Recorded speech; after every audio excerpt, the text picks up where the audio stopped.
ಬೆಳಗಾವಿ ಹಾಗೂ ಕಲಬುರಗಿ ವಿಭಾಗದ ಆಹಾರ ಇಲಾಖೆ ಅಧಿಕಾರಿಗಳೊಂದಿಗೆ ಇಲಾಖಾ ಸಚಿವ ಕೆಎಚ್ ಮುನಿಯಪ್ಪ ಬೆಳಗಾವಿಯಲ್ಲಿಂದು ಪ್ರಗತಿ ಪರಿಶೀಲನೆ ನಡೆಸಿದರು. ಈ ಸಂದರ್ಭದಲ್ಲಿ ಕಾರ್ಯದರ್ಶಿ ಎನ್ವಿ ಪ್ರಸಾದ್, ಆಯುಕ್ತರಾದ ಎಂ ಕನವನಲ್ಲಿ, ಕಾನೂನು ಮಾಪನ ಇಲಾಖೆಯ ನಿಯಂತ್ರಕ ಎಂಎಸ್ ಎನ್ ಬಾಬು ಸೇರಿದಂತೆ ಮತ್ತಿತರರು ಉಪಸ್ಥಿತರಿದ್ದರು. ಸುದ್ದಿಗಾರರೊಂದಿಗೆ ಮಾತನಾಡಿದ ಸಚಿವ ಕೆಎಚ್ ಮುನಿಯಪ್ಪನವರು ಕೇಂದ್ರ ಹಾಗೂ ರಾಜ್ಯ ಸರ್ಕಾರಗಳ ನಿರ್ದೇಶನದಂತೆ ಅನರ್ಹ ಬಿಪಿಎಲ್ ಕಾರ್ಡ್ಗಳನ್ನು ಪತ್ತೆ ಹಚ್ಚಿ ಎಪಿಎಲ್ ಆಗಿ ಪರಿವರ್ತಿಸಲಾಗುತ್ತಿದೆ. ಆದರೆ ಯಾವುದೇ ಅರ್ಹ ಫಲಾನುಭವಿಗಳ ಕಾರ್ಡುಗಳು ರದ್ದಾಗದಂತೆ ಜಾಗೃತಿ ವಹಿಸಲಾಗಿದೆ.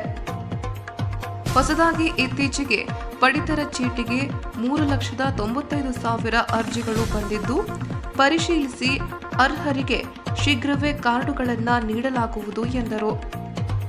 ರಾಜ್ಯಾದ್ಯಂತ ಪರಿಶಿಷ್ಟ ಜಾತಿ ಪರಿಶಿಷ್ಟ ಪಂಗಡಗಳ 2,517 ನೂತನ ನ್ಯಾಯಬೆಲೆ ಅಂಗಡಿಗಳನ್ನು ಆದ್ಯತೆ ಮೇರೆಗೆ ಮಂಜೂರು ಮಾಡಲು ತಿಂಗಳೊಳಗೆ ಕ್ರಮ ವಹಿಸಲಾಗುವುದು ಎಂದು ಮಾಹಿತಿ ನೀಡಿದರು.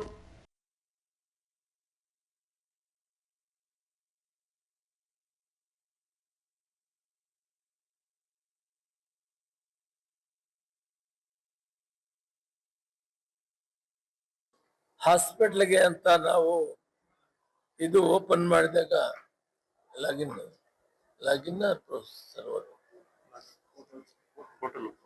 ಹೋಟೆಲ್ ಓಪನ್ ಮಾಡಿದಾಗ ಸುಮಾರು 3,96,000 ಅರ್ಜಿದಾರರು ಬಂದಿದ್ದಾರೆ.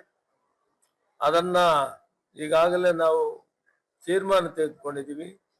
1 ತಿಂಗಳಲ್ಲಿ ಇದನ್ನ ವಿಲೆ ಮಾಡಬೇಕು. ಯಾರು ಬಿಪಿಎಲ್ ಇರ್ತಾರೆ ಅವ್ರಿಗೆಲ್ಲ ಕಾರ್ಡ್ ಕೊಡುವಂಥದ್ದಾಗಬೇಕು.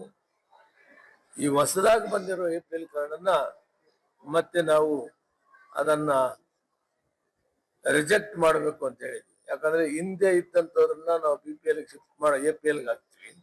ಈಗ ಹೊಸದಾಗಿ ಬಂದಿರೋದನ್ನ ರಿಜೆಕ್ಟ್ ಮಾಡಬೇಕು ಅಂತ ತೀರ್ಮಾನ ತೆಗೆದ್ವಿ. ಯಾಕಂದ್ರೆ ಎಪಿಎಲ್ ಕಾರ್ಡ್ ಅವರು 5% ಕೂಡ ಅಕ್ಕಿ ತೆಗೆದುಕೊಳ್ಳೋದಿಲ್ಲ, 10% ಕೂಡ ತಗೊಳ್ಳೋದಿಲ್ಲ. ನಮ್ಮ ಹತ್ರ 14,000ಕ್ಕಿಂತ 25 ಲಕ್ಷ ಎಪಿಎಲ್ ಕಾರ್ಡ್ ಇದೆ, ಆದ್ರೆ ಅವರು ಅಕ್ಕಿ ತೆಗೆದುಕೊಳ್ಳೋದಿಲ್ಲ.